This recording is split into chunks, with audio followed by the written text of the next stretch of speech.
विद्यार्थी मित्रांनो, ज्याप्रमाणे सासरी नांदायला निघालेली मुलगी असते आणि तिला निरोप देण्यासाठी त्या आईची जशी अवस्था झालेली असते, त्याप्रमाणे काहीशा प्रमाणात आज आपली सर्वांचीच अवस्था झालेली आहे. आणि सासरी नांदायला निघाल्यावर आई जशी आपल्या मुलीशी, त्या मुलीला सासरी गेल्यानंतर काही अडथळा यायला नको, काही प्रॉब्लेम यायला नको म्हणून आई जशी आपल्या मुलीला जवळ घेऊन चार हितागुजाच्या काही चार गोष्टी सांगते, त्याप्रमाणे तुमच्याशी हितगुज सांगण्यासाठी आज मी इथे उभी आहे. उडत्या पाखरांना परतीची तमान असावी, उडत्या पाखरांना परतीची तमान असावी, नजरेत नेहमी नवी दिशा असावी. घरट्याचं काय ते केव्हाही बांधता येईल, क्षितिजा पलीकडे झेप घेण्याची मनामध्ये जिद्द असावी, क्षितिजा पलीकडे मनामध्ये जिद्द, झेप घेण्याची मनामध्ये जिद्द असावी. मतितार्थ जर तुम्ही पाहिला तर तुमच्या लक्षात येईल. ते मी एका उदाहरणातून तुम्हाला सांगते. रॉबर्ट नावाचा एक मुलगा असतो, त्याचं नाव असतं रॉबर्ट आणि तो इयत्ता 9वी मध्ये शिकत असतो. आता हा रॉबर्ट मुलगा असतो एका घोड्याच्या तबेल्यात काम करणाऱ्या नोकराचा मुलगा. त्याच्या शाळेमध्ये निबंध स्पर्धेचं आयोजन केलेलं असतं आणि त्या निबंध स्पर्धेचा विषय असतो माझे ध्येय. सर्व विद्यार्थ्यांनी माझे ध्येय असा निबंध लिहिला. रॉबर्टने पण निबंध लिहिला. त्या स्पर्धेचा निकाल लागला. रॉबर्टला असं वाटत होतं की त्या स्पर्धेत माझा पहिला नंबर येणार आहे, कारण मी खूप छान निबंध लिहिलाय. निबंधाच्या स्पर्धेचा निकाल लागल्यानंतर रॉबर्टचा नंबरच आला नाही. रॉबर्टला याचं खूप दुःख झालं. तो त्या मॅडमला भेटायला गेला. मॅडम, माझा नंबर का आला नाही?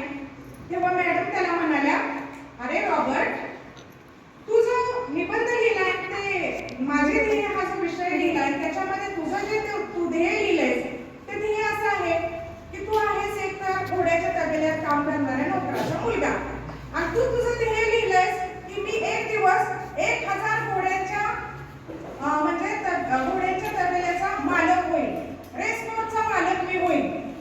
हे जे ध्येय आहे ते तुझं साध्य होणार आहे का रॉबर्ट? हे मॅडमचं बोलणं ऐकल्यानंतर रॉबर्ट खूप दुःखी झाला. कालांतराने 10वी झाली. रॉबर्ट त्या शाळेतून निघून गेला, जसं तुम्ही आता जाणार आहात तसं. कालांतराने 15 वर्षाचा कालावधी लोटला. एक दिवस त्या शाळेची सहल आयोजित केली. ती सहल कशासाठी होती तर घोड्यांच्या रेस कोर्स पाहण्यासाठी सहल आयोजित केली. आणि रेस कोर्स त्या मुलांनी, शिक्षकांनी पाहिल्यानंतर रेस कोर्सचा जो मालक होता त्या मालकाने त्या सहलीतील शिक्षकांना, विद्यार्थ्यांना जेवणाचं आमंत्रण दिलं होतं. एका मोठ्या हॉलमध्ये जेवणाचं आमंत्रण दिलं. सगळेजण तिथे जमा झाले. हॉल इतका प्रचंड मोठा होता. सगळ्या फोटो फ्रेम्स तिथे लावलेल्या होत्या. मॅडम एक एक फ्रेम बघत होत्या आणि बघत असताना एक फ्रेम दिसली. फोटो पाहिला त्यांनी तर तो फोटो ओळखीचा दिसला. अरे, हा मुलगा मी कुठेतरी पाहिलेला आहे, आपल्या शाळेचा कुठे हा विद्यार्थी आहे माझी. आणि मग त्यांना आठवलं की हा रॉबर्ट आहे. त्यांना खूप आश्चर्य वाटलं, रॉबर्टचा फोटो इथं कसा काय? त्यांनी पटकन त्या नोकराला बोलवलं. अरे इकडे रे, ते रेस कोर्सचे जे मालक आहेत त्यांना जरा इकडे बोलव. रेस कोर्सचे मालक तिथं आले. अहो, हा कोण मुलगा आहे? आता आमच्या शाळेचा माजी विद्यार्थी आहे रॉबर्ट, त्याला बोलवता का? ते रेस कोर्सचे जे मालक होते ते म्हणाले, मॅडम मीच आहे तो रॉबर्ट. ते ऐकल्यानंतर मॅडमला एवढं आश्चर्य वाटलं की तो रॉबर्ट लगेच मॅडमच्या पाया पडला आणि म्हणाला, मॅडम तुमच्यामुळेच मी आज घडलोय,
निवडायचा आहे आणि त्या रस्त्याच्या योग्य दिशेने सरळ मार्गाने अनेक आडवे काटे कुठे येतील, अडथळे येतील, पण त्याच्यावर मात करून तुम्ही तुमचा रस्ता शेवटच्या ध्येयापर्यंत गाठायचा आहे.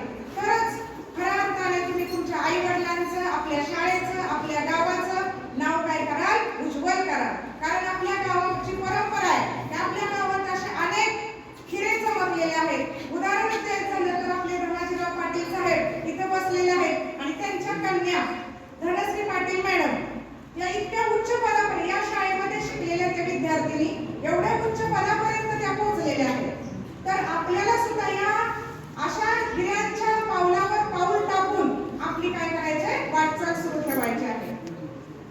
आता मला खूप बोलायचं आहे, पण इथं धनाजीराव पाटील साहेबांचं वक्तृत्व इतकं उत्तम आहे की आम्ही सूर्यापुढे काजवे चमकल्यासारखे आहोत. त्यामुळे आम्ही एवढं जास्त काही बोलू शकत नाही.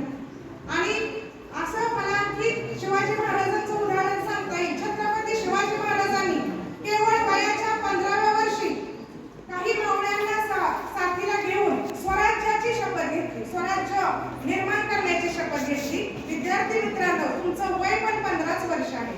या 15व्या वर्षामध्ये तुम्हाला स्वराज्य निर्माण नाही करायचं तर आपल्या भविष्याची, आपल्या उज्ज्वल ध्येयाची शपथ घ्यायची आहे. एवढं काम तुम्ही करायचं आहे. आणि मी जास्त काही बोलणार नाही. येत्या आज मला वाटतं 6-7 दिवस राहिलेले आहेत. खूप अभ्यास करा. कारण जसं आई असते आणि आईला सगळी मुलं सारखीच असतात. आता इथं सुद्धा 10वी आणि ब या वर्गामध्ये काही मुलं खूप गुणी आहेत, काही मुलं खूप अवघड असायची, थोडक्यात होती. अक्षरशः वर्षभर आम्ही त्यांना खूप रागावलं असेल, मारलं असेल, बोललो असेल, पण ते तुमच्या भल्यासाठीच असणार आहे. याचं तुम्ही काय करा, भान ठेवा. जरी आमच्याकडून जरी थोडंफार तुम्हाला बोललं असेल, रागावलं असेल, ते तुमच्या भल्यासाठीच असणार आहे याची तुम्ही खात्री बाळगा.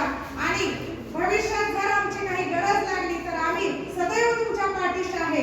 कधीही आम्हाला हाक मारा, आम्ही तुम्हाला सदैव मदतच करणार आहोत. आपलं जे गुरुच आणि शिष्याचं नातं हे अतूट असं नातं आहे, ते जन्मोजन्मीचं नातं आहे. जरी बाहेर तुम्ही कधी भेटला तरी आमच्याशी नुसतं स्मित हास्य केलं तरी आमचा आनंद गगनात मावेनासा होतो.